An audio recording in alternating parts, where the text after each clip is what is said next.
Energy transition is absolutely important.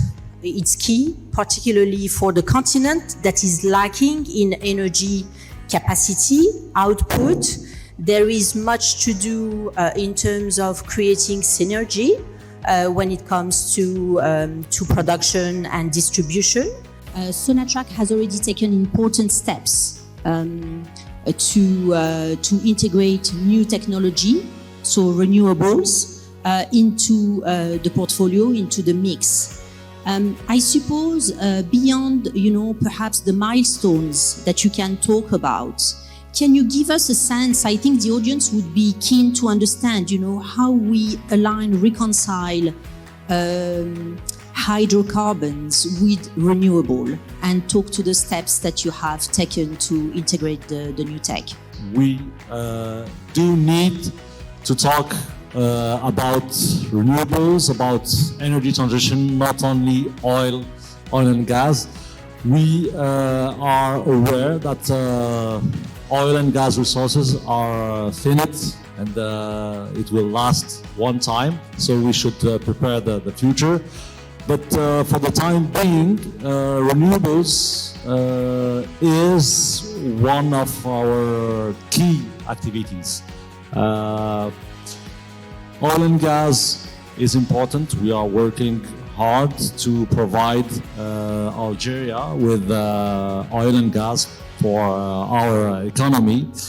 And we see, and this is our strategic vision, we see renewables as a very interesting substitute to oil and gas that will allow us to save quantities of oil and gas for the market and produce and diversify our mix with clean and sustainable energy. So this is why energy transition has been set as a strategic axis of development. We have huge ambitions for renewables and green hydrogen also, which is a derivative of renewables. So green hydrogen produced by green electricity and electrolysis of water. We have set milestones. We started with developing renewables, solar plants, wind. We are working on wind, geothermal. So all the renewables, we are open to all the renewables. And we have set very ambitious goals to produce green hydrogen and to export it.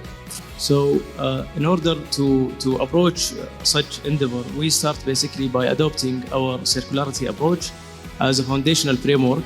And really, this is guide us towards making our investments and making sure that they are not only commercially sound, but also create mutual value creation, starting first with the societies and the economies around us, addressing our planet, our environment, and also focusing on the returns that we make to the shareholders, the employees, and to the economy overall.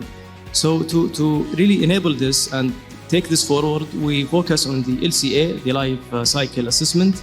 And this basically provides a visibility across the value chain, where we can focus on the complete value chain from the start to the end and address certain points that requires innovations, and those innovations that drive lower carbon.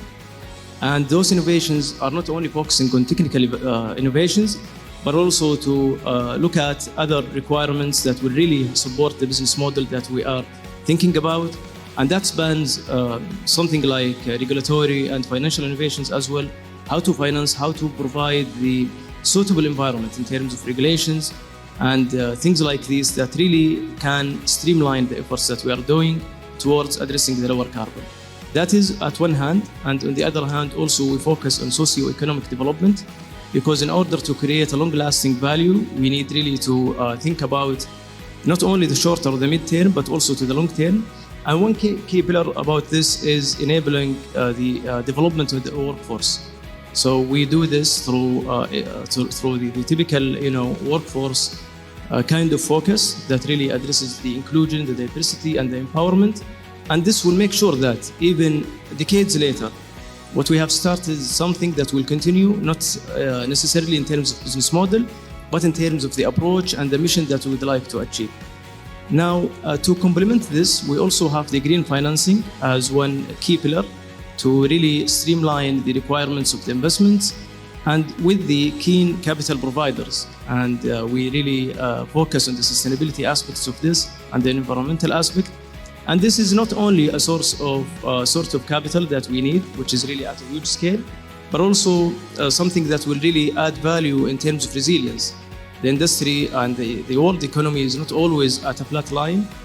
Sometimes it booms and sometimes it contracts. So how to really make sure that we navigate through such economic environment in a way that really makes those investments something that will found resilience as really the time goes by. We really approach things with a diversified approach, so technology agnostic, but opportunistic. With specifically in Africa, though, we've made a big pillar of our business to be waste to energy. We think it's a really untapped resource. It addresses multiple challenges at once. Environmental benefits are staggering. It's a huge employment driver. And a lot of African countries face challenges around baseload energy. Well, wind and solar are great technologies. They're very cheap and easy to deploy. They're not necessarily the backbone of an energy grid. So being able to provide that consistent baseload power to allow an economy to grow is something we think is really, really important. Right now, our focus in Africa, our lead project, which we're aiming to hit financial close next year and start construction later this year, early works, is in Sierra Leone. That project is poised to be 30 megawatts of net output power, which will be adding 40% more power to the energy grid. Sierra Leone suffers from one of the lowest accesses to electricity on the continent.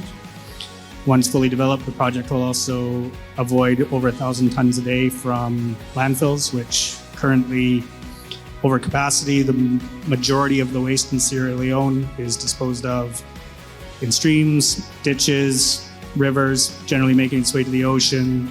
The rest is burned on the side of the road, with maybe 20% disposed of at dump sites right now, which are still over capacity. And then it will also create an immense employment driver, with our estimate somewhere in the range of 6,000 jobs total.